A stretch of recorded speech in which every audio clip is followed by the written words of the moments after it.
General Powell, last year you gave a campaign contribution to Senator McCain. You have met twice at least with Barack Obama. Are you prepared to make a public declaration of which of these two candidates that you're prepared to support? Yes, but let me lead into it this way. I know both of these individuals very well now. I've known John for 25 years, as your setup said, and I've gotten to know Mr. Obama quite well over the past 2 years. Both of them are distinguished Americans who are patriotic, who are dedicated to the welfare of our country. Either one of them, I think, would be a good president. I have said to Mr. McCain that I admire all he has done. I have some concerns about the direction that the party has taken in recent years. It has moved more to the right than I would like to see it, but that's a choice the party makes.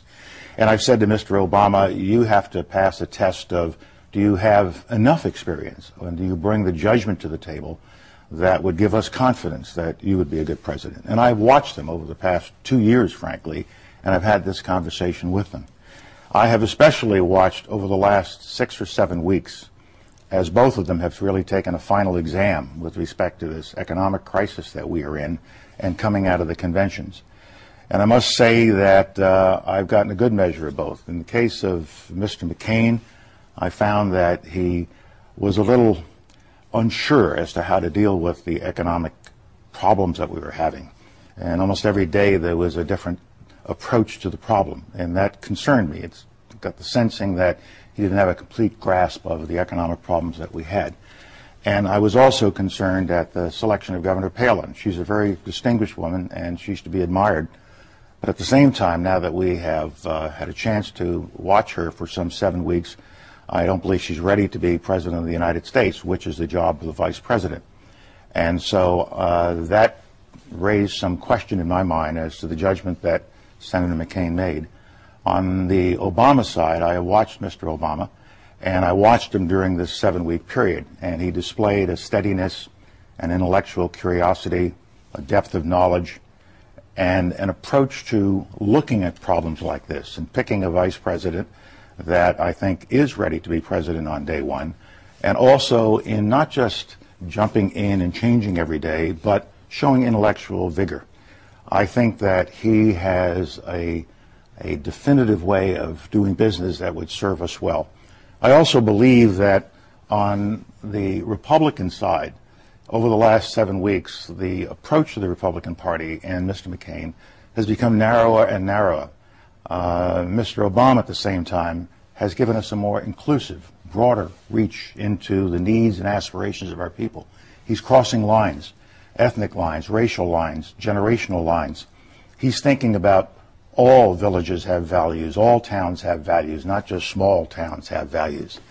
And I've also been disappointed, frankly, by some of the approaches that Senator McCain has taken recently, or his campaign has, on issues that are not really central to the problems that the American people are worried about. This Bill Ayers situation that's been going on for weeks became something of a central point of the campaign. But Mr. McCain says that he's a washed-out terrorist. But then why do we keep talking about him? And why do we have these robocalls going on around the country trying to suggest that because of this very, very limited relationship that Senator Obama has had with Mr. Ayers, somehow Mr. Obama is tainted? What they're trying to connect him to is some kind of terrorist feelings. And I think that's inappropriate. Now, I understand what politics is all about. I know how you can go after one another, and that's good. But I think this goes too far. And I think it has made the McCain campaign look a little narrow. It's not what the American people are looking for. And I look at these kinds of approaches to the campaign, and they trouble me. And the party has moved even further to the right, and Governor Palin has indicated a further rightward shift. I would have difficulty with 2 more conservative appointments to the Supreme Court, but that's what we'd be looking at in a McCain administration. I'm also troubled by not what Senator McCain says, but what members of the party say. And it is permitted to be said such things as, well, you know that Mr. Obama is a Muslim. Well, the correct answer is he is not a Muslim. He's a Christian. He's always been a Christian. But the really right answer is, what if he is? Is there something wrong with being a Muslim in this country? The answer is no. That's not America.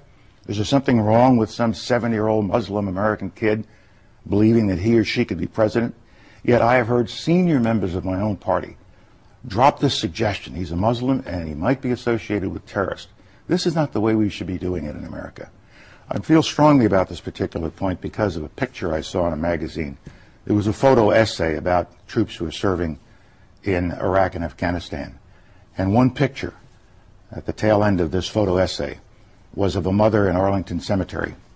And she had her head on the headstone of her son's grave. And as the picture focused in, you could see the writing on the headstone.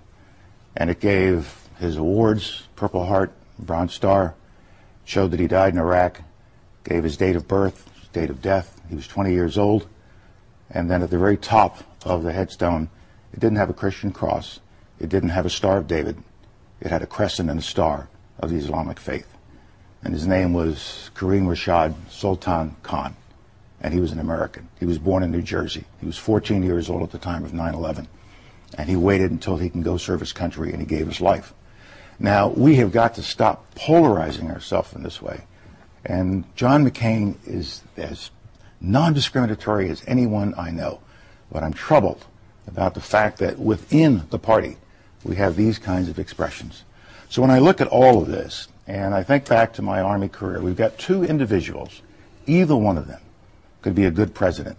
But which is the president that we need now? Which is the individual that serves the needs of the nation for the next period of time? And I come to the conclusion that because of his ability to inspire, because of the inclusive nature of his campaign, because he is reaching out all across America, because of who he is and his rhetorical abilities, and we have to take that into account, as well as his substance. He has both style and substance.